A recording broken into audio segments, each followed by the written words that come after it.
hijack the show a little bit. Let me take a couple calls. AJ, you let me know when he starts doing the Q&A.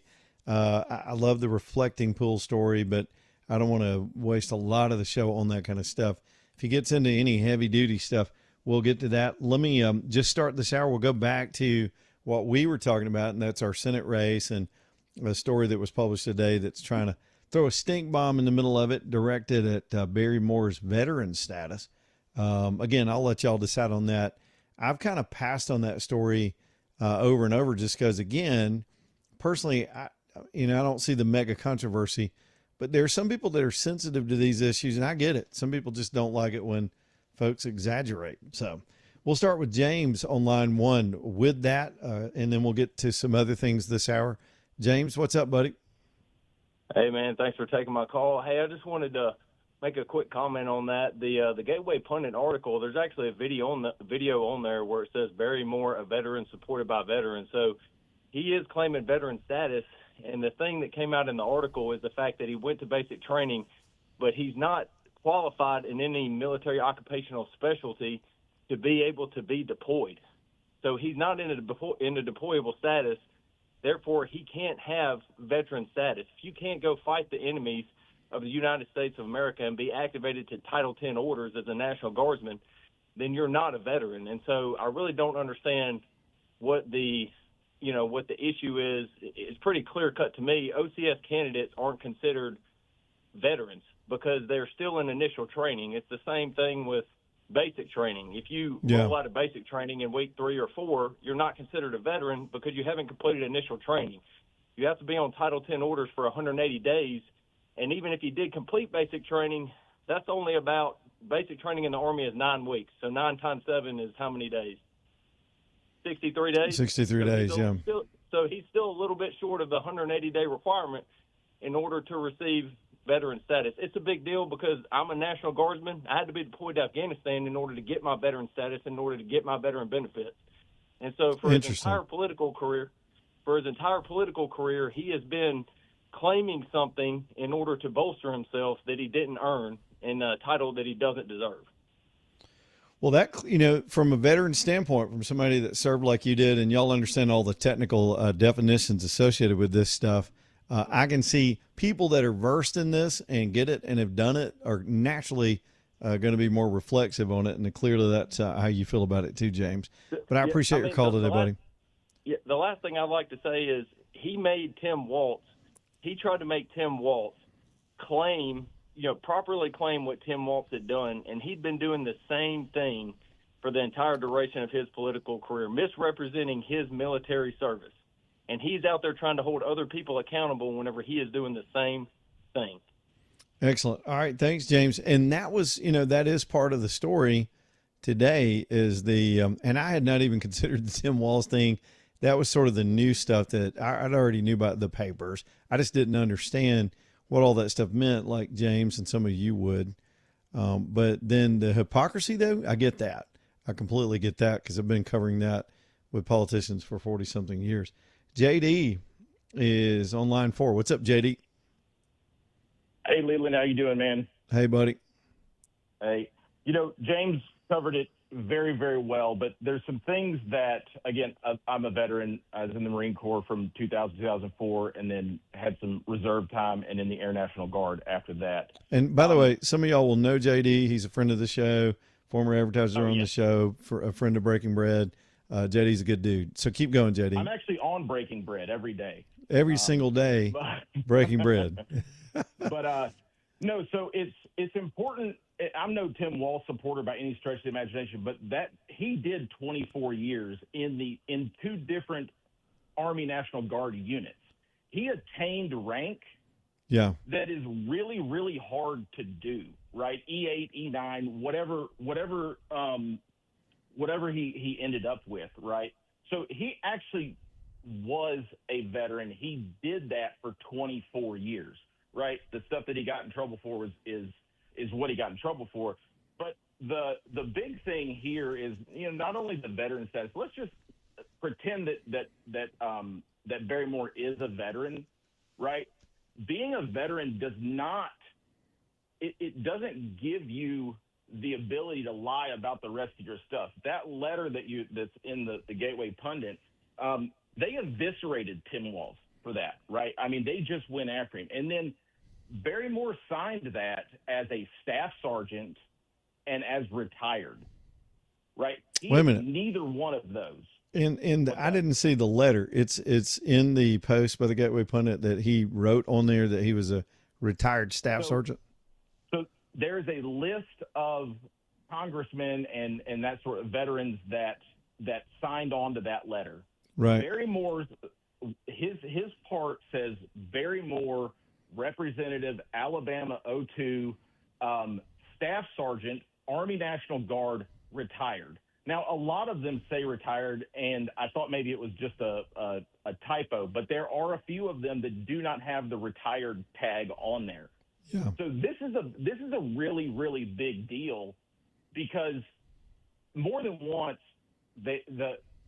he's claimed to be a staff sergeant. It is impossible. It is impossible to let's not say impossible. It is unbelievably difficult to become a staff sergeant in 6 years in the Army National Guard. That article said he enlisted and dropped the IRR within 2 years, 2 years, 6 months, and some days, right?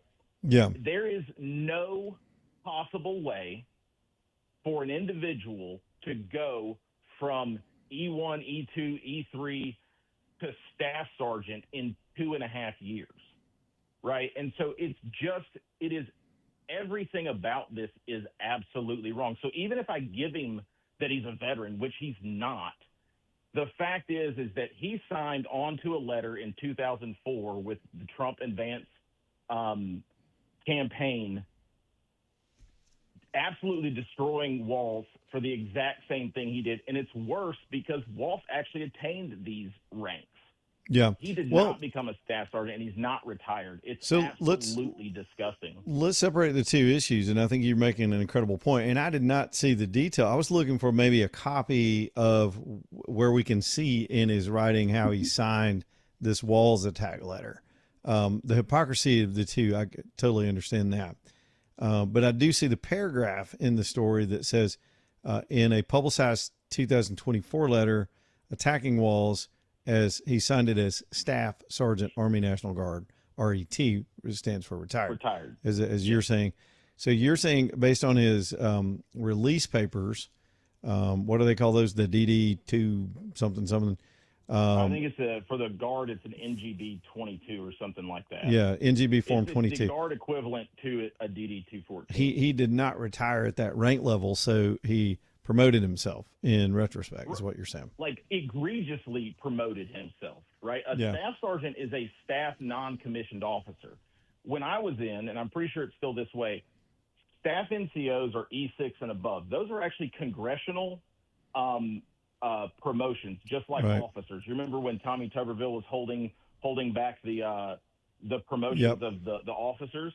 It's the same idea. So now they're just rubber stamped. Don't get me wrong. But it is the difference between an E1, 2, 3, 4, or 5 and an E6. There's a massive difference there. There are people in the National Guard that have been in for 10, 15 years that have just become an E6 or still waiting to become E6 because you have to have slots available.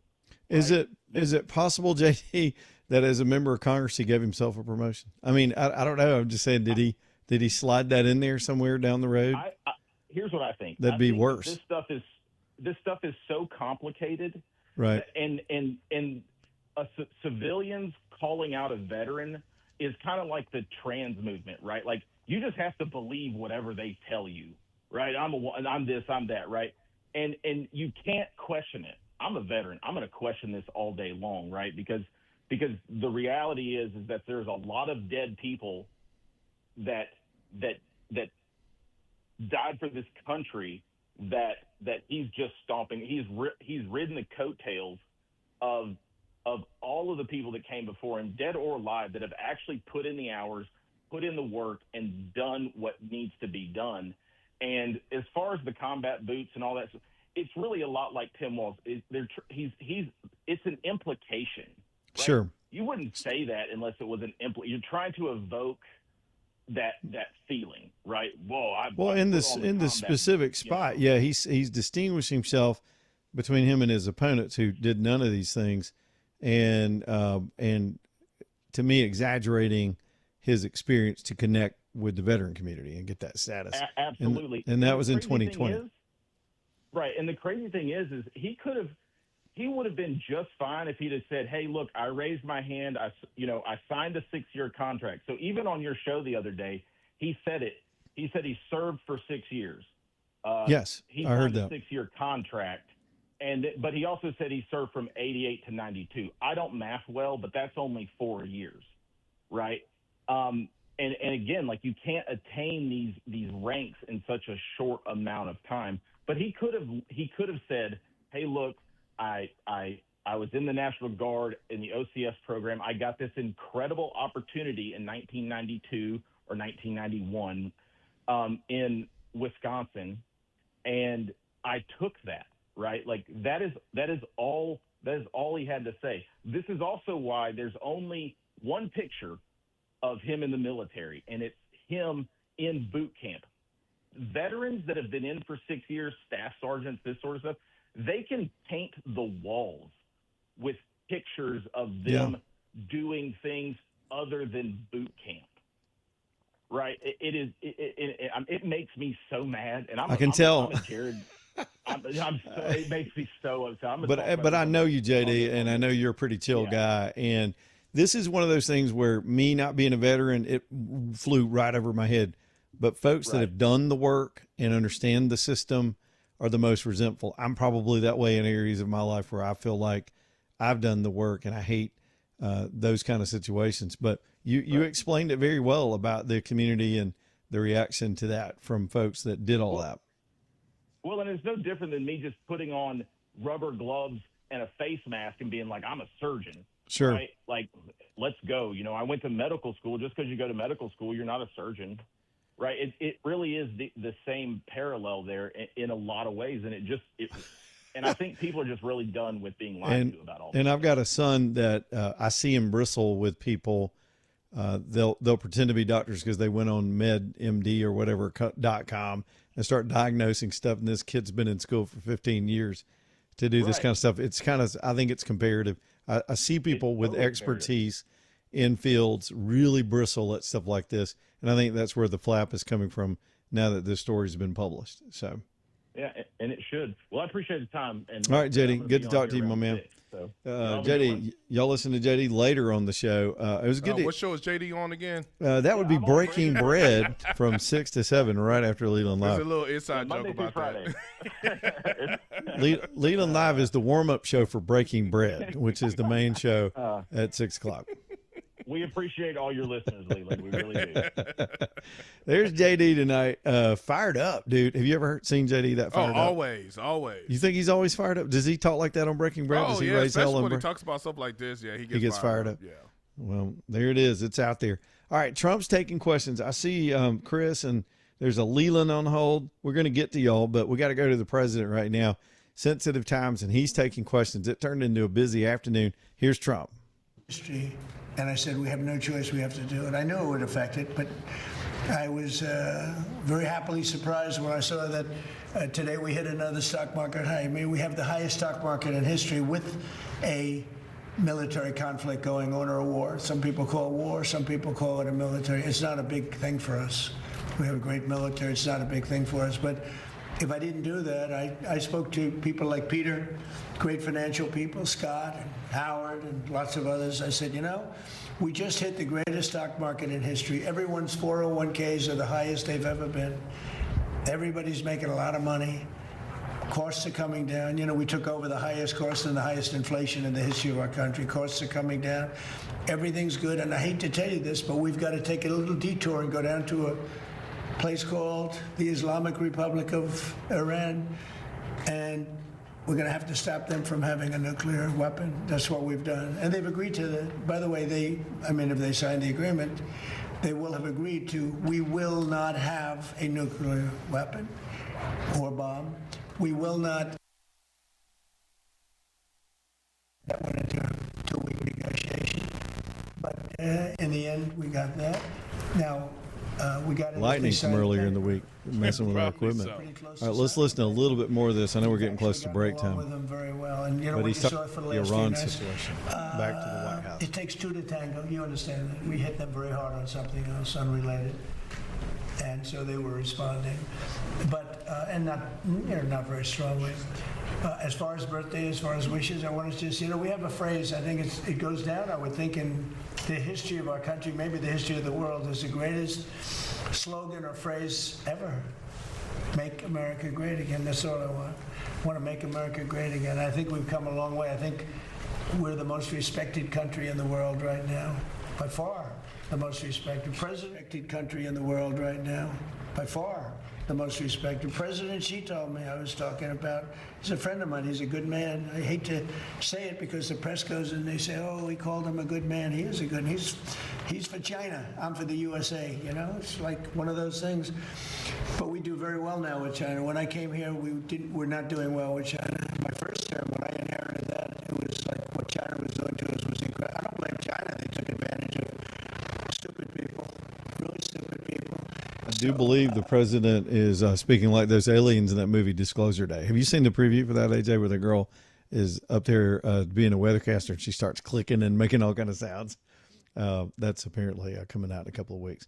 Let's do, what time is it? I tell you what, let me get the break. We'll come back and do a couple of calls. We'll keep an eye on Trump, see if he says anything that's going to be headline generating in these crazy times. And we'll keep the show going back here in just a minute, Leland Live.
Y'all, All American Metals will help you get your building built too. I'm broadcasting from mine right now. It's my workshop. It's my storage space. It's my studio. It's my workspace. It's my man space. It's my dude hangout.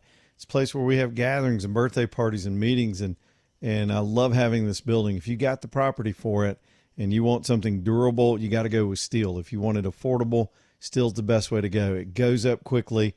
The good thing is we've got All American Metals right here in town with experience that goes back to the 1960s at putting these buildings up. And man, do they know their stuff. They will get you a design, help you challenge you on the design a little bit and make sure you got it exactly like you want it and to suit what your needs are and your expansion needs. And then, of course, from there, you got plans, and that'll help you with the budget, figuring out the price of everything. And then when you're ready, they're going to produce the whole building, and they control. It's fully integrated. They produce all the components, put it on their trucks, and bring it to you. So you're in good hands with the veteran team at All American Metals. Great folks, steel people since the 60s, 2 generations, right over in Bessemer, Hughtown. Go to their page if you've got commercial work, warehousing, retail space, of course, residential pole barns and sheds and any of that stuff. It's All American Metals, aa-metal.com, aa-metal.com. Well, this Barry Morse story has lit a fire this afternoon amongst some people. We'll keep going with it. Line 2 is Chris on a cell phone. What's up, Chris? Leland, how you doing, man? Hey, buddy. Hey, I'm here in the great city of Moody, Alabama. Yeah. I just wanted to give my 2 cents on the Barry Moore situation. The way I look at it is there's 2 types of people in the swamp. There's politicians and there's patriots. It comes down to this. Do you want a rubber stamp politician who is, quote, unquote, up next in line, or do you want to send a message to Washington, D.C. of our elections and send a true patriot to Washington that represents the state of Alabama? 21-0 against the Taliban is more honorable and impressive to me than any kind of score any super PAC will give you. Jared Hudson will put Alabama first. The question is, will the Alabama voters put Alabama first? Hold Washington, D.C. to the fire of actually draining the swamp and send a true patriot to Washington to represent our state. I proudly support Jared Hudson, and I think Barry Moore, and I don't think he's a terrible person, but I think what he did when he represented that he's some, war hero that served our country and wants to criticize other people, and this is almost like an act of stolen valor. I don't think it's that bad, but I do think that he tried to represent something that he's not 100%, and I think it's disrespectful to veterans like myself. I respect JD and everybody that came, called before this, but my 2 cents is, man, let's send an outsider to Washington. Let's send someone that's going to stand on principle over party and actually put our values first and not the D.C. corrupt swamp. Man, Good I stuff. respect y'all's show.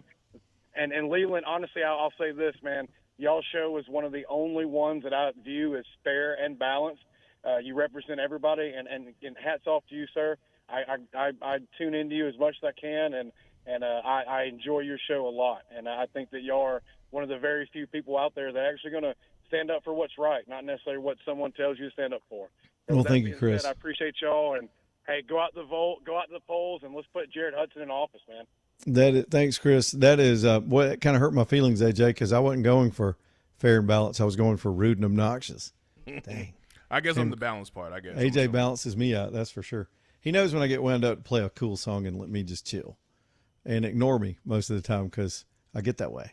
That's all right. It's all right. Hey, I see Leland over there. There are not many Lelands in the world, so we got to give him more time. We won't have enough now that Chris is gone in this segment. So let's do the bottom of the hour. I got George over here too. Suddenly, this story has kind of taken over the show this afternoon.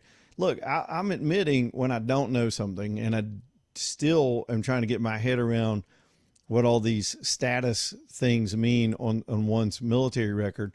I do think there's a difference between claiming you're Rambo or just merely calling yourself a veteran. But to my man JD, even claiming that when you're not or didn't qualify to be that is offensive to folks that did. And that's where the rub is this afternoon. Back here in just a minute.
It's 3:34. Leland Live, Talk 99.5. Lonnie's Furniture Company got those deals going through the summer. Incredible selection there.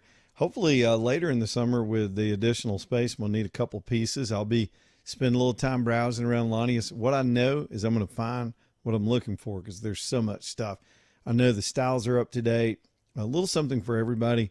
And the deals are always good because the quality is so good. When the quality is good, those prices make sense. It's not overpriced. It's properly priced, and that's when you get good value. You can go to one of those cheap discount stores. Everything's $100. Go ahead. But if you want furniture that's timeless that you'll have in your home for years, go do it right at the store that is 1 acre in size. A lot of stores aren't even half that big. At Lonnie's Furniture Company. And by the way, I talk about the size of the floor, but that's the floor and sort of the back office there. They've got even more furniture than what you can see there in their sort of back operation, in their warehousing operation. So if you don't see exactly what you want, they may be able to pull it from their existing inventory and get it to you. It's Lonnie'sFurnitureCompany.com. Man, these more phone calls over the vet issue have just lit us up this afternoon. I mean, that's what we do. We let y'all go at it. And this is one of those occasions where the audience, in a lot of ways, knows more about the detail of this subject than I do or would claim to know. And so we got some folks fired up this afternoon.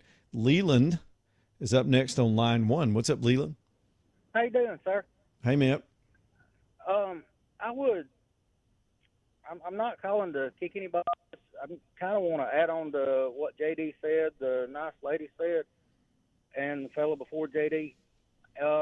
Honestly, sir, I've been to Afghanistan. I've done 19 years, 6 months in the Guard. I'm still in the Guard. The boots that was issued to me in basic training are literally what you wear in combat. Those are combat boots. As far as what JD was saying about the staff sergeant rank, you do have to have time and grade as an NCO.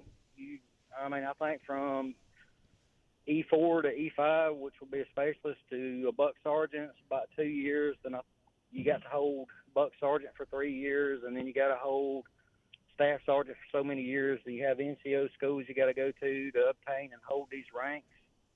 And you do get a DD-214 after any time you come off of active duty orders. So if you go to NCO school, you deploy to Afghanistan or anything like that, you get that. And the fellow was right. It's 180 days in country on active duty orders. You end up being a combat vet. You can retire with the National Guard after 20 years. You can stay longer, but you do get a 20-year letter also. Well, again, I wouldn't know any of that. A lot of people in the audience wouldn't, but those that do, that's where a lot of the calls are coming from this afternoon. And now that JD has opened my eyes to the reporting today that as a member of Congress, he signed a letter claiming he himself was a staff sergeant. The reason you do that is to give yourself credibility so you can attack your political opponent. In this case, it was Tim Walz. Boy, that's some thick hypocrisy if all that's true. Well, here's the hypocrisy on that. I mean, maybe not. If you go in as a college student, you got any kind of college, you have a trade, like you can speak another language, you don't have to start out as an E1 or E2. You can be bumped up to as high as an E4. Interesting. But you still have to have time and grade to be able to get that next promotion. Man, good to hear from you. I love the name. Not many Lelands in the world, my friend. No, sir. There's a few of us. Not very many. We all meet at the Waffle House on Thursdays. Thanks, man. Appreciate it. There's Leland on Leland Live tonight. Here's George on Leland Live tonight, line 4. George, what do you think about all this? I'm 77 years old, did 40 years, 10 months, and 25 days under the same RI date. And I saw different rules and regulations come about during that time. Yeah. I was in Iraq in 04, 5, and 6, in Kuwait. And but anyway, and I don't have a dog in the hunt. I'm too old to be politically motivated. I didn't even keep up with the elections this year. I did go and vote my Republican ticket. Yeah. But anyway, I saw this happen to George Weidman, me, in August the 12th, 1967. I began my military experience. August the 12th, 1973, I had my 6-year obligation in the National Guard fulfilled, and I was automatically promoted to E6. In the sidebar to that, I was a boy during the Vietnam War era, and I was all boy. I got in trouble, and I was regraded twice. I made E3 twice and E4 twice, and still made E6 in 6 years. Mm-hmm. But I was a good soldier. So it is possible. I know your friend thought that was an impossibility, but here's. I see what you're saying. Here I am, sir. Yeah, I see what you're saying. You're making the case that it's within plausibility that one can make that claim depending on how you serve. And rules and regulations change periodically. True. That was a special rule for the Vietnam era time to keep the forces up. They promoted everyone that had 6 years to E6. And I'm not saying Moore had that situation. I don't even know the guy. But, right. I'm saying it is a possibility. So what's going to matter what's going to matter here are the details for this time period and what are the actual facts. And I think it's easy enough for Moore's campaign to just address this stuff head on, and they'd probably be smart to do it and do it this afternoon. Oh, yeah. They'd be smart if they could get on your show and say, hey, I've got my DD-214. Here it is. Yeah. This shows what happened. I could pull mine out. I remember one time I transferred units, and a great first sergeant, he said, Sergeant Wyman, you're the only person in my unit that's been regraded more times than I have. If you're a good soldier, there was a time you could overcome the regrading. I think that has changed too. If you're one of those kids that get in and get into a little bit of mischief, you get bumped back, you're probably going to be put out at the end of your enlistment. But back then, they needed us, so they kept us. That's true. And I do remember there was a recruitment. Hey, thanks, George. I appreciate it, buddy. And thanks for your service. I was reporting on the military during this same general time frame. I was assigned to cover the first Gulf War out at Fort Benning. I was doing my first TV job over. So I got to hang around a lot of military guys during the same time period. And I do remember there was, to George's point, a period where retention was very difficult for the military. I think it was the Gulf War and some stuff associated with that. And so they were trying to keep people from leaving. There was also the tech economy was starting to take off, and people were leaving. They had trained and become captains and were leaving to go make more money in the military. And so maybe there were some different rank requirements or rules during that time based on George's point about retention. I'm going to let the experts sort this out today, but it is a big old steaming pile of doo-doo in the middle of the news cycle for sure. Line 3 is Mike. What's up, Mike?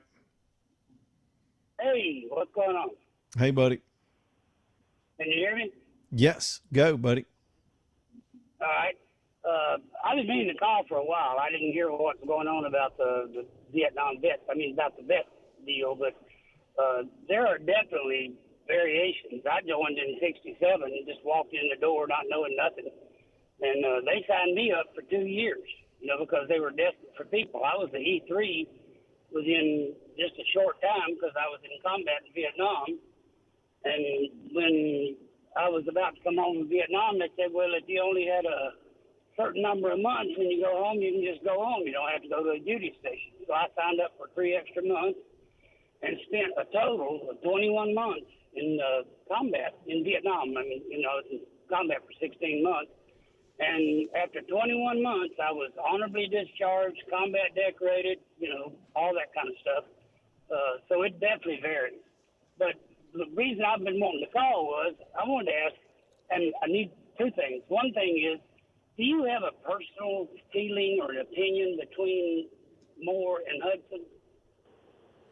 Well, what does that mean, a personal feeling? I have. I don't mean a friendship, but do you have a preference if you were to go vote? Well, yeah, and it's strictly based on friendship. I've known Jared well before he got into office, and just respected his organization.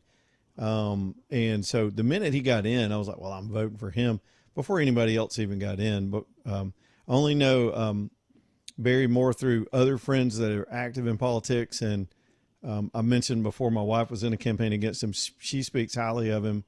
Everybody I know that knows him speaks highly of him. I don't think either one of these guys are bad guys. I really don't. And if I'm going to be real with y'all, they're going to vote the exact same way when they get there, along party lines. That's just reality.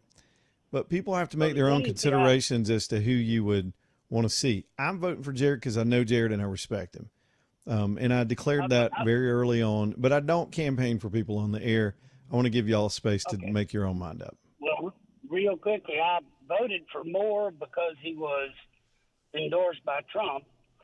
What I'd heard of Hudson, I wanted to vote for him, but I was trying to make the president look like he made good choices. I think you're probably right. I don't think there's a whole lot of difference between the two. I didn't hear the controversy, so I'll just move on. But the other question I had was, you have people listening to your show who are good, decent people, and I really wonder, how do people continue to be Democrats given what their ticket, their politicians, all of them, it's almost like they're crazy. They all share the same, approach to weird things, and it just doesn't seem like you could support being a Democrat. Now, that's just me personally. Well, if I want to give you a non-snarky answer to that question, because that's an eternal question here in the country as to how people think along party lines, what makes a voting decision. Unfortunately, I've had part of my career where I've had to study these things and track these trends. And the simplest answer I can give you is some people are emotional thinkers and they come to their conclusions through emotion, and some people through logic. That doesn't mean one is bad or the other. Sometimes emotion and intuition can make you a better judge of character than reading somebody's resume, right? You get a vibe from them. And so when you separate voters, the way people come about who they support and why they support them, it tends to generally, outside of these times we're in now, divide along those lines. Some people need facts and evidence, and A equals B equals C, and that's my guy.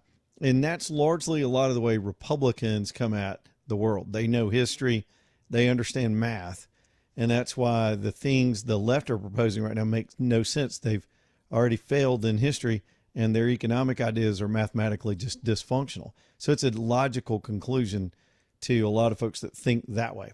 To emotional people who are wrapped up in, say, identity, and that's the reason the left has pushed identity issues so much, because they know that's their base.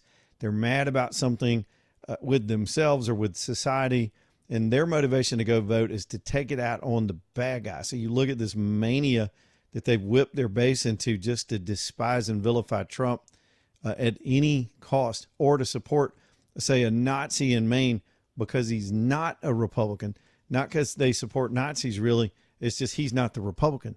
To them, a Republican, they're so angry, is worse than a Nazi. So they're making their decisions out of sheer emotion. It's not fact-based. It's not logical whatsoever. And one side confuses the other. The other side looks at Republicans and go, how can you not be outraged by this? Why are you not mad and screaming in the streets and painting your hair purple and yelling at the moon like us? And we're going, why in the hell are y'all doing that? We're over here at work. We just want to save on our taxes and close the border. And so it's two generally different ways of seeing the world, and that's how we got here. The problem is we're digging in, and one side is not even allowed to talk to the other anymore, and that's the way. When you want to divide a country and destroy it, that's what you do to people. Well, real quickly, my son is a very intelligent young man. He and I have good conversations as long as we don't talk about Trump. Yeah. He is insane about. He has watched. I have to believe he's watching MS Now. And because he might. Yeah. He's watching anything because he's spitting. He won't even talk about it. He just says the guy's a crazy guy. He's going to destroy the world, and it has to be what they watch on TV. Is the only thing I can figure. I'll take a lot of your time, and I really enjoy your show. All right, buddy, I appreciate it. We all, in fairness, come to our conclusions based on what we consume. The problem is now you've got, especially for emotionally based people, the internet is also designed to keep those folks addicted. And that's not even just true of politics. That's everything. they reinforce what you already believe. And I'm telling y'all, AI is going to make it worse. AI, there is an MIT study from just a few weeks back where people go on there thinking they've got a friend or a counselor or somebody that's going to give them an objective opinion. You know, objectivity went out of the news cycle years ago. You used to be able to sort of Google search stuff and it would just give you a random list of things based on your prompts. Now it steers things to you, products, advertisers, and Google. Everything's being steered into your face. And with political thought, people are getting their opinions reinforced through, if you click on something. We had this real bigoted woman that called up a couple of weeks ago who pretty much hates white people. And she called up about, I think her question was, why are always these videos of black people beating up white people online?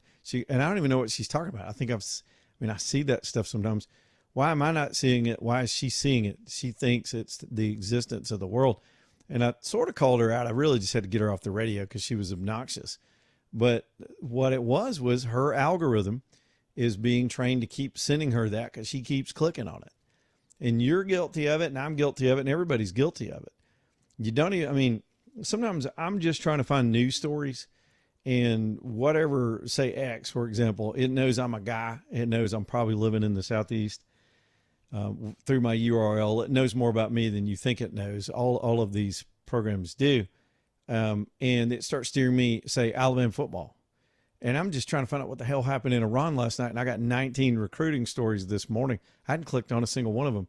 So it's all putting things in your face that it thinks you want to see to keep your screen time up, to keep you looking. It helps all the numbers, the clicks, the digits, the sales.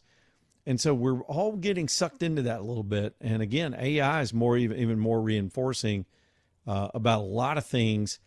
The study said it's going to eventually destroy relationships because it validates things that are untrue, but it knows what you want to hear to keep you engaged. And it keeps saying, yeah, buddy, it's that whole suicide case from a few weeks back where the kid was led to believe by the AI chatbot or whatever it was he was talking to that the kid's mom was out to get him and was going to kill him. And I think he turned around and stabbed his mother. Or I lost the details on the case. And that brought up a lawsuit against the tech companies for their responsibility in that. And they enjoy a huge liability shield to this day over their devices doing this to people. I'm telling y'all, and I'm not trying to go too Amish on you, but the world was happier before all this stuff. People engaged in real relationships, eye to eye. We held hands. We walked outside. We felt the sun. We weren't humped over a screen being manipulated 24/7. And it's going to wreck us if we can't find a way to pull back from it and get back into the real world and communicate with each other. And now you throw politics into that and eventually AI steering voting patterns, steering people's understanding of a candidate or an issue, and we'll never have human control of even how we decide on which way our government goes down the road if we don't, or if we're not mindful of that and if we don't guard against it. Crocker Moving Services bringing you the show tonight. There's my granddad's speech of the show today. CrockerMovingServices.com.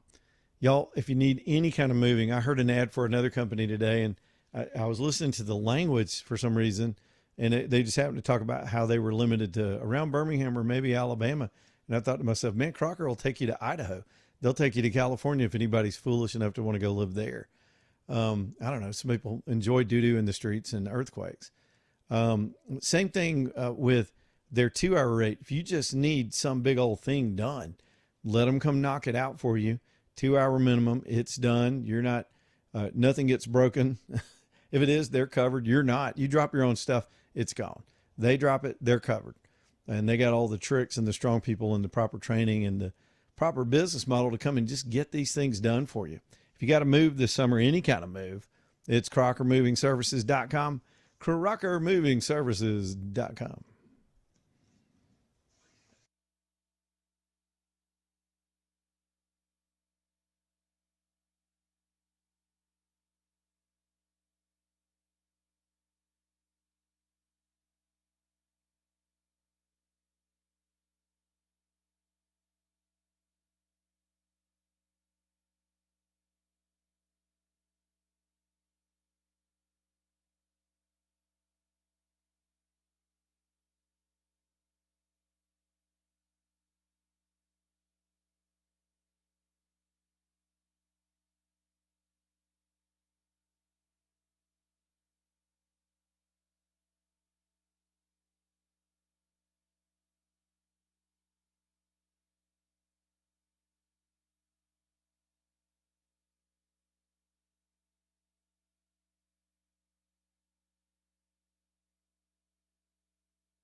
Y'all, Michelson Laser Vision bringing you the show tonight. For years, I've been trying to encourage you, if you're in glasses or contacts, to go at least find out about this. I don't even know how many different ways I've tried to describe how well my surgery went, how great it is to see 2015 all the time.